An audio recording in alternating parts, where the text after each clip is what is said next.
그 말씀을 마음판에 새기며 또한 그 말씀을 지켜 준행하여 하나님의 말씀이 우리 삶 속에서 이루어지도록 하겠습니다. 하나님, 깨닫지 못하는 자는 멸망하는 짐승 같다 말씀하셨습니다. 우리에게 깨달아 하는 지혜가 있어서 이 시대를 분별하는 지혜의 영이 있게 허락하소서. 하나님, 주님 우리를 도우소서. 우리의 걸음걸음을 인도하여 주셔서 모든 것이 협력하여 선을 이루는 하나님의 역사를 우리가 경험하게 하소서. 예수님 이름으로 감사하며 기도합니다. 아멘. 예, 이 한 시간 하나님의 은혜가 더 풍성하게 임하기를 예수님의 이름으로 축원해 드립니다. 예, 영적 분별력으로 진리 위에 바로 서라, 그런 제목 가지고 말씀을 살펴봅니다. 예, 이제 대한민국 교회가 이렇게 큰 전 세계적으로 정말 제사장 나라 같은 사명을 감당할 수 있게 된 것이 여성도의 기도와 눈물과 헌신이라 할 수 있습니다. 새벽마다 자녀와 교회를 위해서 무릎을 꿇고 또한 그 기도의 열정, 교회에 와서 또 봉사와 섬김에 또 그리고 이웃을 돌보는 그런 수고를 아끼지 않는 삶을 통해서 한국 교회가 크게 부흥하게 된 겁니다. 그런데 이러한 영적인 세계의 이제 큰 부흥 속에는 빛과 그림자가 존재한다는 사실입니다. 제가 이제 전도사 때인데요. 그때 이제 그 계룡산 부근에 가서 정말 깜짝 놀랐습니다. 올라가지는 않았습니다만 거기가 이제 이단 성지 아닙니까? 수많은 사람들이 그 재림예수라고 자기를 주장하고, 그래서 그때 전도사님들을 한 7, 8분이 이제 그 곁을 지나가면서 그때 당시에 자기 자신이 하나님이고 재림예수라고 주장하는 분들이 약 66분 정도 계셨습니다. 지금은 이제 몇 분 정도 되시는지 모르겠는데, 그렇게 이제 한국 교회를 이제 정말 갉아먹는 그런 영적인 그런 암적인 존재들이 있었던 것이 사실입니다. 사실 이제 에덴 동산에 아담과 하와 부부를 표적을 삼아서 사탄이 아주 교묘하게 접근했죠. 그리고 결국은 아담과 하와를 무너뜨리게 된 겁니다. 자, 바울이 이 편지를 디모데에게서 보낼 때 에베소 교회는 어떠하냐? 실제 교회 안에는 이단 교사와 그 다음에 이단 사설들이 아주 넘쳐나는 겁니다. 그래서 교회의 순결을 흔들기 시작하니 가장 연약한 자들이 누구냐면 여자 성도들이거든요. 여자 성도들이 그 유혹의 표적이 된 겁니다. 저희 집안에 이제 최근에 아주 발칵 뒤집혀지는 일이 있었는데요. 저희 어머니가 몸이 좋지 않아서 이제 요양사분이 오십니다. 그분이 알고 보니까 구원파에 계신 분이에요. 근데 저희 어머니가 이제 몸이 무너지니까 교회를 못 다니시는 겁니다. 근데 교회를 못 다니고 그렇게 되니까 이제 내가 구원받았나? 내가 정말 하나님의 자녀로서 구원받았는가? 하는 그런 의심을 가지게 된 겁니다. 그런데 이분이 그걸 딱 물고 늘어진 겁니다. 그리고는 이제 자기 교회 목사님을 오시게 했습니다. 대뜸 묻는 게 뭐죠? 당신 구원받았습니까? 하니까 내가 요즘 교회도 못 다니고 그랬는데 내가 정말 교회랑 멀어졌단 말이에요. 그러면 내가 구원 받았겠는가? 거기서부터 이제 물고 늘어져 가지고 지난 토요일 그리고 이번 주 월요일 날 오기로 그 목사님이 계속 와서 성경 공부를 가르치기로 했다 하는 겁니다. 제가 아주 그냥 발끈했습니다. 그래서 당장 전화해가지고 그분도 오시지 못하게 하고 목사님도 모시지 못하게 하라. 예. 그리고 제 어머니한테 제가 이제 목사니까 부주졌습니다. 왜 그렇게 신앙이 약해지십니까? 여러분, 우리가 예수 믿고 구원받는 게 뭡니까? 여러분도 대답 못할 수 있어요. 근데 이거 잘 기억해야 됩니다. 우리가 예배 드릴 때 신앙 고백을 했단 말입니다. 사도신경으로 신앙 고백을 했단 말이에요. 그 신앙 고백이 뭐냐? 주님이 그 고백 위에 당신의 교회를 세우시는 겁니다. 자, 베드로가 구원받을 때 무슨 구약 성경 구절을 암송을 했겠습니까? 신약 성경 구절을 암송을 했겠습니까? 뭘 알았겠어요? 정말 기억자 놓고 또 이게 낫을 놓고도 기억자를 구분 못하는 그런 촌뜨기 어부란 말이에요. 그런데 그가 주는 그리스도십니다 라는 그 고백 속에 주님께서 아유나 시몬아 내가 참 복되구나.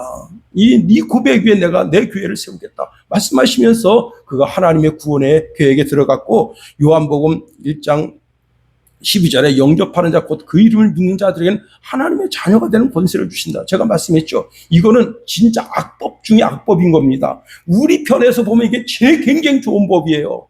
인간 편에서는 너무 좋은 법인데 하나님 편에서 보면 이게 악법이에요. 왜? 자기 아들을 죽여서 우리를 구원하는 거란 말이에요. 자기 아들을 죽일 사람이 누가 있겠습니까? 우리 여기 막내가 여기 있는데 내 얘를 죽여서 다른 사람을 구원한다. 저는 그렇게 못할 겁니다. 그런데 하나님이 그런 악법을 세워서 인류를 구원하는, 그런데 뭐죠? 그 하나님이 보내신 그 아들을 주와 그리스도로 고백하면 구원받는 거예요. 그래서 여러분 세례 받을 때 어떻게 하죠? 세례 받을 때 신앙 고백하잖아요. 어? 주는 그리스도의 살아계신 하나님의 아들이라는 신앙 고백을 합니다. 그 다음에 여러분 교회에서 권찰 받을 때 똑같은 신앙 고백을 물어봐요. 똑같은. 여러분 그 다음에 이제 교회에서 집사 될 때, 평집사 될 때 똑같은 신앙 고백을 묻습니다. 신기하죠? 그 다음에 여러분 권사가 되고 장로가 되고 안수집사가 될 때 똑같은 신앙 고백을 묻는단 말이에요. 여러분 놀라운 것은 목사도죠. 목사 안수 받을 때 똑같은 신앙 고백을 한단 말이에요. 왜? 그 고백이 그렇게 중요한 거예요. 그 고백 위에 주님께서 우리의 신앙의 교회를 세우시는 겁니다. 예, 오늘 우리가 읽은 디모데후서 3장 6절 7절 말씀에 보면 이 이야기는 단순히 에베소 교회만의 이야기가 아니라는 사실입니다. 오늘날 영적으로 혼탁한 시대를 살아가고 있는 우리 모두, 특히 교회의 중추적인 역할을 하고 있는 모든 성도들에게 있어서 정말 깊이 새겨야 할 말씀이다. 그렇게 말씀을 드릴 수 있습니다. 우리가 오늘 본문에 있는 말씀을 통해서 한번 세 가지로 살펴보도록 하겠습니다. 첫 번째는요. 자, 본문에 보니까 거짓 교사의 간교한 행위가 있다 하는 사실입니다. 자, 사탄의 수하에 있는 거짓 교사들은 어떤 방식으로 하나님의 백성들을 미혹하는가? 예, 사도 바울은 본문에서 그 특징을 이렇게 밝히고 있습니다. 6절 말씀에 보니까 그들 중에 남의 집에 가만히 들어가, 그렇게 말씀하고 있네요. 가만히 들어간다.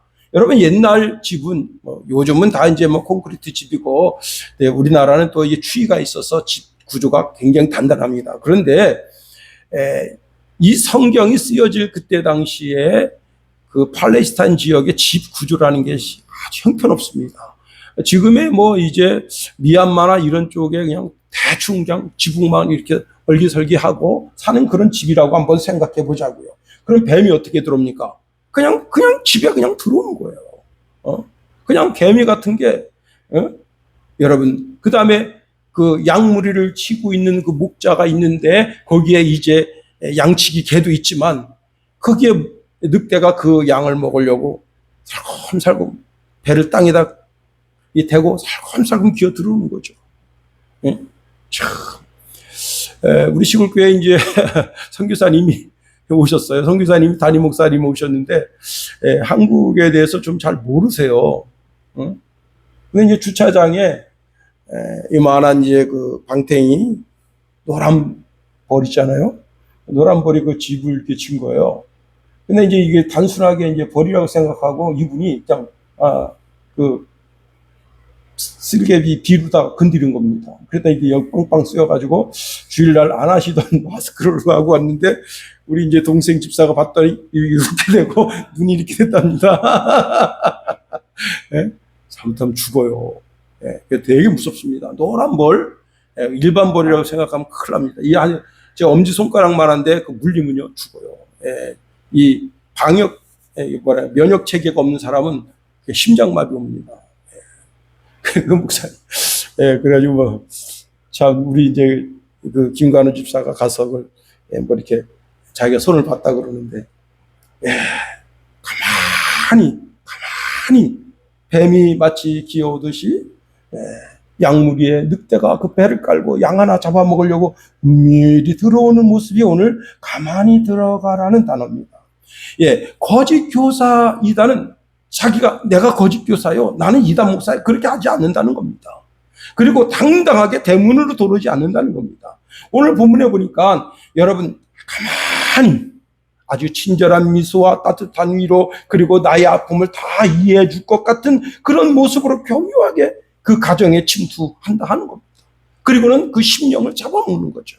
예수님도 마태복음 7장 15절에 거짓 선지자를 삼가라, 양의 옷을 입고 너희에게 나오나 속에는 노략질하니 이리라 말씀하고 있습니다. 그렇습니다. 여러분, 자, 이 성경이 쓰여지던 시대는 로마 시대거든요. 이때는 여성들이 활발하게 활동하지 못하던 시대입니다. 비록 교회에 나가서나 사람들의 얼굴을 대면할 수 있는 그런 시대입니다. 그러니까 종교적 교제가 굉장히 중요시 여겨지던 시대란 말이에요. 자, 이렇게 해서 이제 교회 가서 얼굴을 익혔습니다. 그런데 그분이 정말 정말 친절한 금자씨로 다가온단 말이에요. 근데 그 친절에 숨겨진, 그 뒤에 숨겨진, 그 이면에 숨겨진 그 사탄의 발톱을 우리가 보지 못하는 겁니다. 그래서 오늘 이들이 어떻게 하느냐, 분별력 없는 어리석은 자들을 유혹한다 하는 겁니다. 자, 거짓 교사의 표적이 되어 보세요. 오늘 본문에 보니까 어리석은 여자라 했습니다. 이 어리석은 여자를 유인하는 자들이 있으니, 그래서 여기 어리석다는 말이 지능이 낮다 그런 뜻으로 이해하면 큰 오산입니다. 영적 분별력이 없다는 거예요. 그 영적 분별력은 뭐냐? 여러분, 영분별이 뭔지 아세요? 목사님들이 막 강대상에서 영분별을 받아라, 이런 은사를 받아라 그러니까 이게 뭐지 그런데 영분별은 말 분별입니다. 말을 분별하는 거예요. 말. 예. 그러면 말이 뭐냐 말이에요. 말이 성경 말씀과 다르면 다른 거예요. 그게 성경 말씀이 그렇게 중요한. 그래서 여러분 성경을 꼭 읽어야 돼. 특히 뭘 읽어야 되냐면 요한복음을 읽어야 돼요. 요한복음은 진짜 읽고 또 읽어도 좋아. 정말입니다. 다른 마태, 마가, 누가 복음은 좀 덜 읽어도 괜찮아. 그런데 요한복음은요, 정말 제가 이제 주일 오후 때 요한복음을 지금 강의하잖아요. 제가 이거 강의하면서도 정말 은혜를 엄청 받습니다. 야, 이걸 먼저 했어야 되는데 그런 생각을 가질 때가 많아요. 저는 늘 이제 제가 CCC에 있을 때 그 간사님이 요한복음 읽어라. 그때 이제 그 의미를 잘 몰랐었어요. 그런데 목사가 되고 나서 이제 제가 이제 그 서울에 있을 때는 이제 그 중국의 지하교회를 1년에 너다 차례 다녔었어요. 근데 거기서도 늘 요한복음 읽으라고 제가 권면을 했습니다. 근데 그 중에 한 분이 자기가 요한복음 읽고 거짓령, 이 귀신이 자기한테 자꾸 역사하는데 그 귀신을 내쫓을 수 있었다. 그 간증을 저에게 했었습니다. 요한복음 그렇습니다. 자, 이 어리석은 여자, 이 여자라고 그러니까 꼭 여자라고만 생각하는데, 그게 꼭 여자만을 상징하는 것은 아닙니다. 자, 영적인 분별력이 없는 사람은요, 새로운 샤프한 거, 이상한 환상, 기존 교회에서 들어오지 못한 자극적인 해석, 그런 거 굉장히 좋아합니다. 이 사람 뭔가 샤프한데, 샤프한 게 그게 올무예요. 그렇습니다. 여러분, 영적 분별력이 없는 사람이 거기에 탁 물리게 되는 거예요. 근데 이상하게 그 영적 분별력이 없는 사람이 거기에 한번 물리게 되면 거기서 못 태어납니다. 정말입니다. 꼭 문제를 일으킨다 하는 겁니다. 더 나아가 두 번째 보니까 이분들은 욕심에 끌려 결국은 중한 죄를 짓고 만다 하는 겁니다. 우리가 신앙생활을 할 때 크게 오는 시험이 두 가지 있는데요. 첫째는 유혹이고 두 번째는 환난입니다. 환난은요, 성도들이 웬만큼 견뎌요. 그런데 유혹에 약한 겁니다. 유혹의 시험이 올 때 각 사람이 자기 욕심에 이끌려서 미혹된다는 겁니다. 야고보서 1장 14절 15절에 보니까 오직 각 사람이 시험을 받는 것은 자기 욕심에 끌려 미혹됨이니 속임이 잉태한 즉 죄를 낳고 죄가 장성한 즉 사망을 낳느니라. 거짓 교사는 사탄의 종입니다. 이들이 속여서 우리의 영혼을 그냥 완전히 파산시키는 겁니다. 결국은 영혼이 어떻게 되는 거예요? 사망하게 이르게 된다는 거예요. 6절 하반절에 보니까 그 여자는 죄를 중히 지고 여러 가지 욕심에 끌린 바 되어라고 말씀하고 있습니다. 예, 제가 조금 전에 이 여자가 하와일 수도 있다. 하와. 예. 그런데 그 하와가 무슨 욕심에 이끌린 거죠? 하나님처럼 되려고 하는 욕심이 이끌린 거예요. 응? 이미 에덴 동산에서 하나님처럼 살고 있는데 하나님처럼 된다는 그 말에 이끌려서 선악과를 따먹게 된 겁니다. 여러분, 거짓 교사의 가르침에 쉽게 넘어가는 것은 지적인 능력이 부족해서가 아닙니다.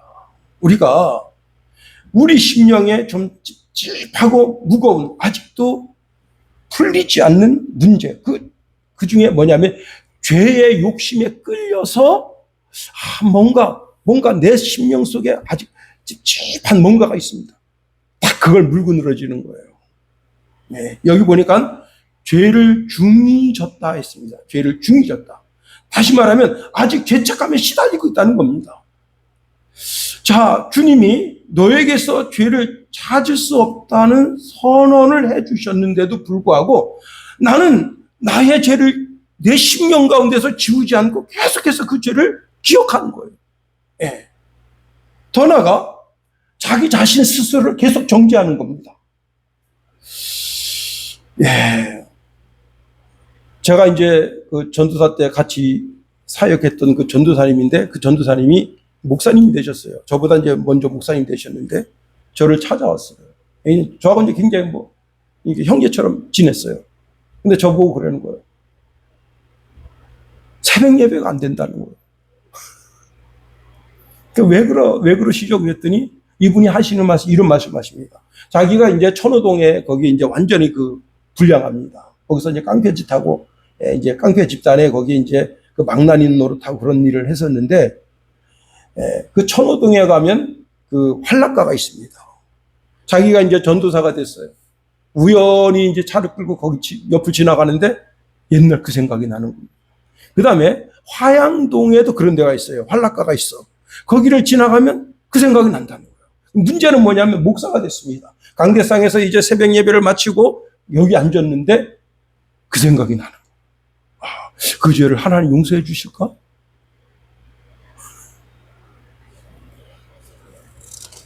뭐죠? 오늘 본문에 있는 말씀이에요.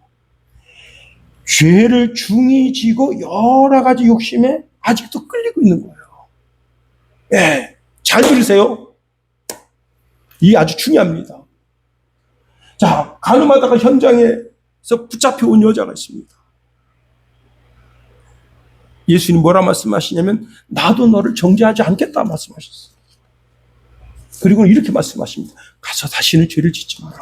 삶을 개선하라는 거예요. 우리 주님은 기억하지 않으신다는 거예요.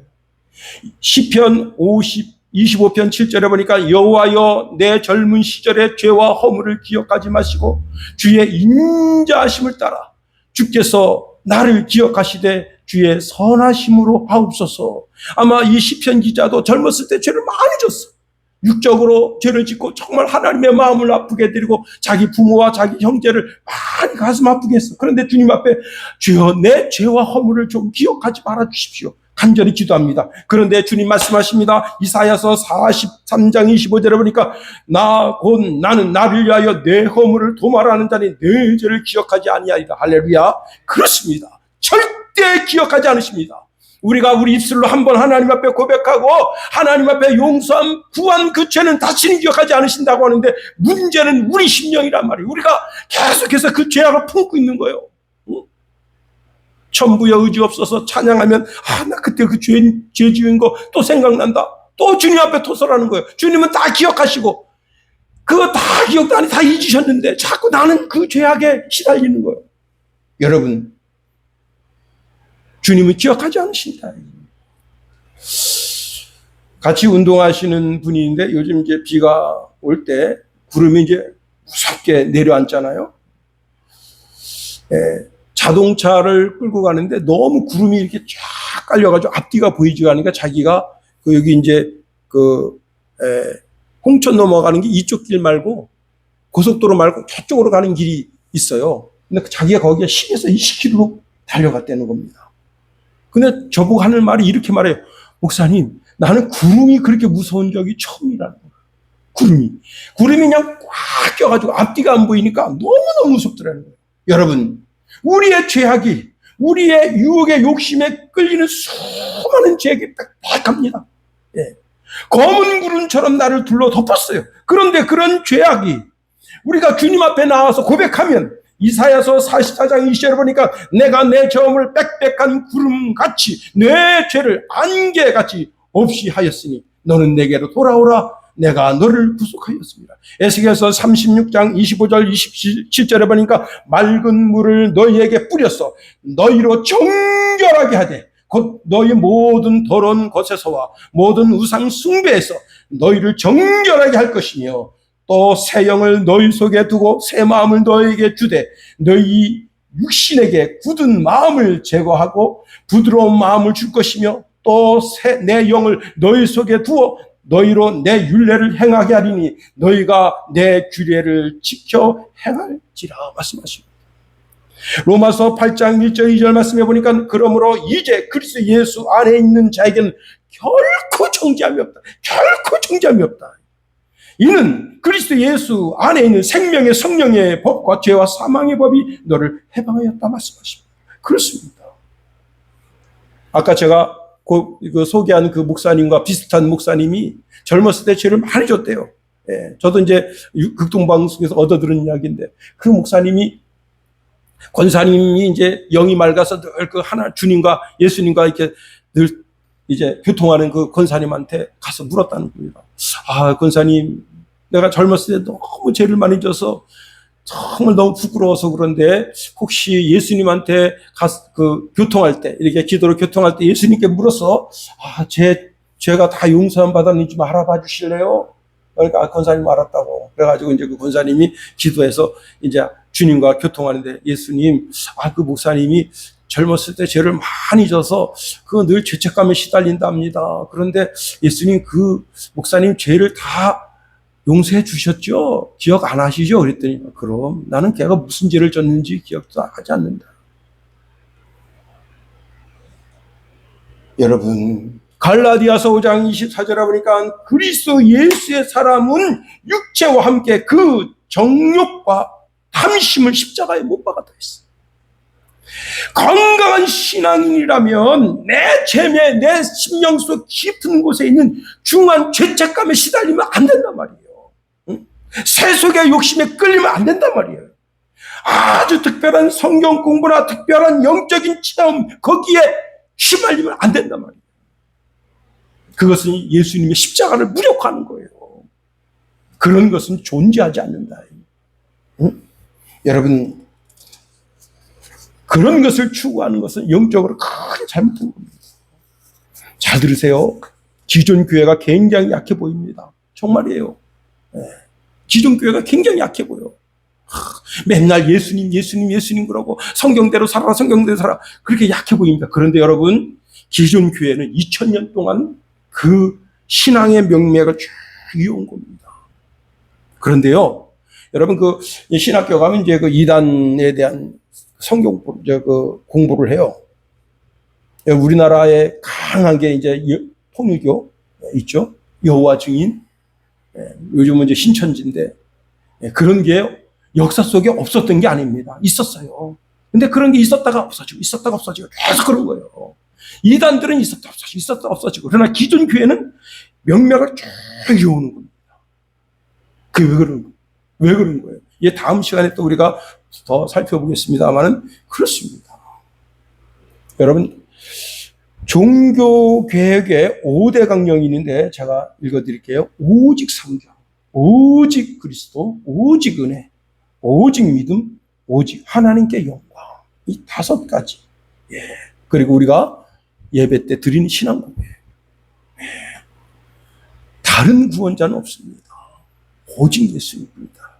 자, 더 나아가 7절에 보니까 이런 말씀을 주고 있습니다. 항상 배우나 끝내 진리의 지식에 이를 수 없느니라.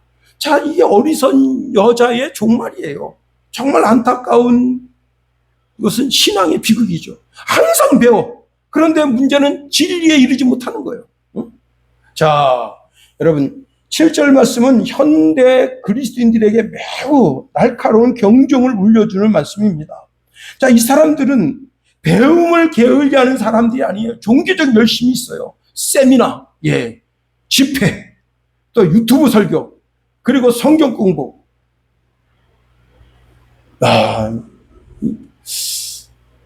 그 강대 주변하고 여기 한림대 주변에 여러분 그 학생들을 포섭하기 위해서 카페 같은 거 이런 게 얼마나 많은 줄 알아요? 응? 야, 참 진짜 야 대단합니다. 신천지들. 응? 다 그냥 여러분 이게 아주 오래전 얘기인데 신천지에 있는 교회에 이제 사무원이 그 컴퓨터가 망가졌어요. 교족부인데 이제 그 뭐 누가 어디 있고 뭐 그런 거 누가 목사고 누가 뭐 이렇게 중책 맡고 이런 게 그런 게 데이터가 들어있는 컴퓨터가 망가져가지고 그 삼성 컴퓨터에 갖다 맡겼는데 그분이 안수 집사입니다. 딱 보다 보니까 깜짝 놀란 거예요. 와, 침투조. 북한에만 침투조가 있는 줄 알았더니 여기도 침투조가 있어. 그래가지고 명성교회 김삼원 목사님 교회 쫙 명단이 3,000명 4,000명 나옵니다. 그래서 김삼원 목사님한테 그걸 알려줬어요. 그때 김삼원 목사님 뭐라는 줄 알아요? 아이고 웃긴 소리 하지 말아요. 우리 교회는 절대 그런 거 없어요. 여러분 본색 딱 들어가니까 어떻게 됐습니까? 교회 3분의 1이 무너졌잖아요. 여러분 그 천호동에 강성교회라고 해서 엄청 큰 교회예요. 거기는 반 이상 나갔습니다. 반 이상. 2만 한 8천 명 모이는 교회인데 반 이상 나갔습니다. 그 집사님이 경고했는데 그 경고를 무시한 거야. 당신 교회에 이렇게 신천지들이 있습니다. 활동합니다. 안 믿어요, 목사들이. 예? 참. 제가 그래서 그 데이터를 제가 가지고 있어요. 이제 좀 오래 어디다 처박아 놨는지 모르지만 그 데이터가 있어가지고 그 데이터를 제가 딱 돌렸어요. 그랬더니 와, 여기 강대 주변에, 한림대 주변에, 그 다음에 여기 전문대 주변에, 와, 타타타타타. 카페, 그 다음에 무슨 애견샵 뭐 이런 거. 다 조심해야 돼요. 네? 자, 우리 성경 공부합시다. 그래요? 누가 가르치죠? 유명한 분이 오시는데 갑시다. 여러분, 문제는 뭐냐면 여기 보니까 진리의 지식에 이를 수 없다는 겁니다. 그러면 진리의 지식이 뭐냐? 진리의 지식. 진리의 지식은요, 예수 그리스도의 복음을 통해서 구원에 이르는 참된 깨달음, 또 삶의 변화를 일으키는 하나님의 인격적인 체험적 만남, 이것이 복음의 지식이에요. 자, 복음의 진리의 핵심은 바로 예수님, 그분의 십자가, 그 십자가를 통해서 구원의 복음이 이루어지는 것. 그래서 사도 바울은 디모데전서 2장 4절에 하나님은 모든 사람이 구원을 받으며 진리를 아는 데 이르기를 원하신다 하십니다. 그렇습니다. 자, 거짓 교사들은 아무리 성경을 가르쳐줘요. 종교적 열심을 불러일으킵니다. 한 5년 전인가요? CBS에서 그 신천지 들여다 깠더니 여러분 그 약사촌에 걔네가 지금 5만 명 왔습니다. 5만 명. CBS 물러나라. CBS로 물러나라. 야, 4시간 동안 줬어요. 깜짝 놀랐어. 바로 우리가 그 옆에 나간 아파트거든. 와, 이거 뭐지? 5만 명. 전국에서 몰려와가지고 5만 명이 CBS 물러나라. CBS 물러났어. 무슨 사장 이름 말하면서 물러나라. 와.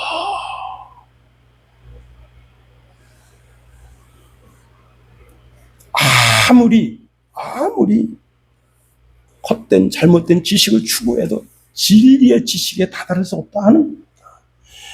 이 진리의 지식이 뭐냐? 이 헬라어로 보면요, 원래 지식이 그노시스거든. 근데 이거는요, 뭐 앞엔가 뭔가 붙었어요. 에피그노시스예요. 에피그노시스. 이 그노시스는 일반적인 지식이라는 말이고, 에피그노시스라고 하는 것은 전문적인 지식이라는 뜻입니다. 이것을 헬라어 그 단어집에 보면 훨씬 더 깊은 온전하고 정확한 지식 또는 체험을 통해서 인격적으로 깊이 아는 지식이라 하는 겁니다. 자, 진짜 영적인 지식을 아는 사람은 그 지식이 그 속에 있다면 그 삶의 거룩한 변화가 일어난다는 겁니다. 즉 하나님의 사람으로 열매를 맺는다는 거예요. 근데 자 6절에 보니까 이 여자는 항상 배웁니다. 그 지식이 자신의 심령을 충족시키지 못하는 거예요. 계속해서 여전히 어떻다고요? 죄의 짐을 지고 그 유혹의 욕심에 이끌리고, 다시 말하면 에피그노시스에 이르지 못하는 거예요. 가짜 배움이란 말이에요. 가짜 배움. 그 영적인 만족이 일어나지 못하는 거예요. 영적인 만족이 일어나지 못하니까 삶의 변화가 없는 거예요. 계속 그런 것만 추구합니다. 계속 그런 것만. 예. 그렇습니다. 여러분, 미국의 이제 사이비 집단 그걸 보여주는데 저도 깜짝 놀랐습니다. EBS에서 나오는 건데요. 와, 그분들이 전부 다 성경책을 들고 분장을 멋지게 했어요. 응? 다 정장을 했고요. 정장 안 입으면 거기 못 들어갑니다. 남자만 들어가요. 남자만 24명 아니면 12명씩 늘어나요. 36명, 48명 이렇게. 그 12명 숫자가 채워지면 거기 들어갑니다. 근데 거기서 뭐 하는 줄 아세요? 그걸 몰래 촬영한 거예요. 와, 이게 기독교가 아닌데, 응? 그 손을 붙잡고 계속 뜁니다. 손을 붙잡고 2시간, 3시간, 막 4시간, 5시간이었어요. 왜 뛰는가 하면 그 뛰면서 그 공동체에 거기 뭔가 임하기를. 뭐겠어요? 귀신이지. 예? 여러분 그 무당굿 하는 거 안 봤죠? 응? 무당굿 할 때 거기 채를 잡는 사람이 있습니다. 채를 팍 잡으면 귀신이 임합니다. 타타타타타타타타타타 막 그러면 샤라샤라샤라 똑같아요. 그거나 그 현상이나 별반 다를 게 없어. 그게 다시 에피그노시스, 특별한 어떤 영적인 지식을 체험하는 거냐? 그게 아니란 말이에요. 응? 그게 여러분 그 아프리카의 무당 그 종족들이 창 들고 2시간, 3시간 동안 뛰는 거하고 별반 다를 게 없어. 똑같단 말이야. 거기에서 무슨 영적인, 차라리 그 시간에 성경을 읽어, 성경을. 응? 나 그거 보면서, 와, 이런. 그걸 주장하는 사람이 옥스포드 대학 나온 사람이에요. 응? 내가 그거 보면서 내가 진짜, 야, 미국이 잘못된 그 기독교가 많습니다. 진짜 많아요. 약간 곁길로 갔습니다만은 그렇습니다. 에피그노시스는 영적인 분별력이 되는 절대 진리를 안 사람들 절대로 거짓 선지자나 이단 사설, 세상 철학, 감정적인 신비주의에 빠지지 않는다는 겁니다. 그렇습니다. 이런 것들은 변질된 진리예요. 변질된 지식을 가리키는 거예요. 결국은 무엇을 추구하는 거죠? 응? 제가 이제 그 구원파, 그래서 제가 또 이제 챗GPT에다 물어봤어요. 야, 구원파하고 기독교가 뭐가 틀리냐? 그랬더니 깜짝 놀랄 만한 답을 준 거예요. 구원파는 영지주의하고 비슷하대요. 그래서 내가 더 이상 알아보진 않았어요. 영지주의와 비슷하다. 신약시대의 영지주의하고 비슷하다. 그 뜻이 뭐냐면 예수님의 그 육체적으로 온 것에 대한 그걸 이제 거부하는 거죠.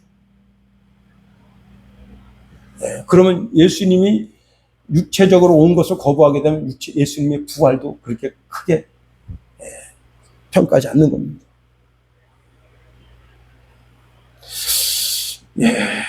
이제 말씀을 마칩니다. 자, 어리석은 여자들이 항상 배우지만 왜 진리의 지식에 도달하지 못할까? 가르치는 자나 배우는 자가 다 잘못된 방향으로 가고 있기 때문에 그렇습니다. 진리의 지식은 죄를 회개하고 예수님께 자신을 굴복시키는 신앙으로 나아가게 한다 하는 겁니다. 그런데 어리석은 여자들은 자신의 종교적 허영심을 채우고 자신의 지적인 호기심을 만족시키고 자신의 탐욕과 죄를 합리화해줄, 즉 자신의 귀를 즐겁게 해줄 선생을 찾는다.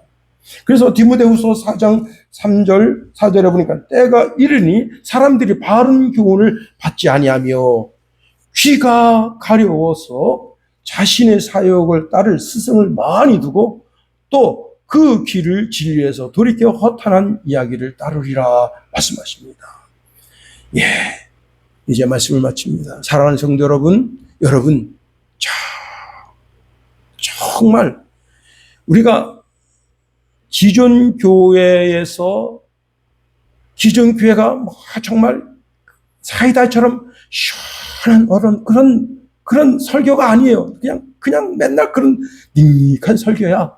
닝닉한 밥을 주고. 근데 그게 진짜예요. 그게 우리 영을 살리는 것입니다.